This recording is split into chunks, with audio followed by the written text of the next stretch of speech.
Just over a year ago, NFL player Colin Kaepernick started kneeling down during the US national anthem to protest police brutality against African Americans. There's people being murdered unjustly and not being held accountable. Cops are getting paid leave for killing people. That's not right. And then last week, this happened. Wouldn't you love to see one of these NFL owners, when somebody disrespects our flag, to say, get that son of a bitch off the field right now, out, he's fired. The thing is, Kaepernick's already kind of been fired. He's now unsigned, with media reports that teams are afraid to risk the wrath of the president by putting him on. And last year, he was voted NFL's most hated player.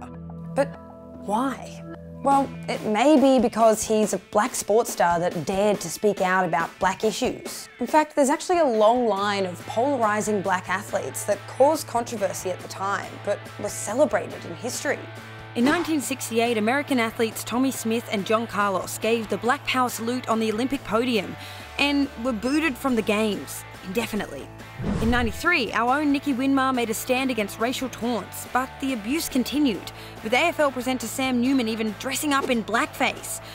Cathy Freeman was warned she would be stripped of her Olympic medals for flying the Aboriginal flag during her post-race victory lap, but kept doing it anyway. And then there's Adam Goodes, who was kind of booed into retirement for calling out racism. Unlike some of these sports stars who didn't really see change during their careers, in the space of just 1 year, Colin Kaepernick's decision to kneel has become a movement that's sparked a national and international conversation. He's exercising his constitutional right to make a statement. At least 75 active and former officers of the New York Police Department held a rally on Saturday in support of Colin Kaepernick. We support Cap! And over the past few days, more than 100 black and white NFL players and officials, many of whom used to condemn the idea of protesting during the anthem, have come on board, including star quarterback and Trump supporter Tom Brady.